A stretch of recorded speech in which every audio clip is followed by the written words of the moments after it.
Pajjiż nesprima femtu fl-istituzzjonijiet Ewropej li mhux jaqbel li titnaqqas l-età tal-liċenzja tas-sewqan tal-karozzi għal 17-il sena għax id-deċiżjoni tikkontradixxi l-isforzi lokali dwar is-sigurtà, l-konġestjoni u d-dekarbonizzazzjoni. Dan qalu l-Ministru Aron Farrugia waqt il-Kunsill tal-Ministri għat-Trasport fi Brussell minkejja li ħafna mill-Istati membri l-oħrajn fl-Unjoni Ewropea qed jappoġġjaw il-proposta li issa se tiġi negozjata mal-Parlament Ewropew. Malta ma tatx l-appoġġ tagħha. Waqt id-diskussjoni dwar it-tnaqqis obbligatorju tal-età tal-liċenzja tas-sewqan, il-Ministru Malti sostna li din id-deċiżjoni għandha tibqa' fid-diskrezzjoni tal-Istati membri b'mod individwali.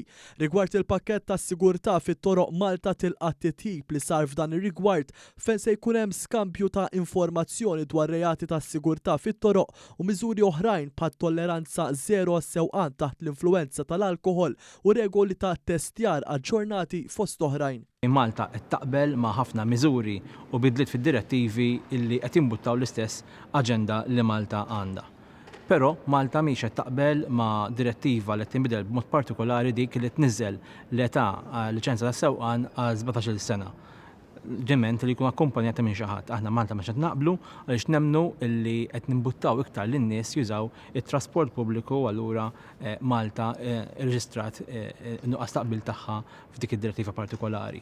Waqt il-laqgħa tlaħaq appoġġ ġenerali fuq 7 proposti fih dan il-pakketti dwar is-sigurtà marittima, il-merkanzija ekoloġika u s-sigurtà fit-toroq, filwaqt li ddiskutew ukoll emendi għal waqfien temporanju f'servizzi tat-trasport tal-passiġġieri. Minbarra hekk Malta flimkien mal-Kroazja, Ċipru, l-Greċja, l-Italja u l-Portugal tenniet mill-ġdid titħassib dwar l-impatt tal-leġislazzjoni tal-EU ETC fuq is-settur marittimu u riskju ta' relokazzjoni tal-emissjonijiet tal-karbonju. Fitra li l-tliet kummissarji Ewropej il-pajjiżi talbu għal miżuri korrettivi urġenti biex jimmitigaw l-effetti negattivi fuq il-portijiet tal-Unjoni Ewropea u l-ekonomija tal-Istati membri. Il-Ministru Farrugia enfasizza l-importanza tal-bilanċ fl-ITC tul in-negozjati li għaddejjin.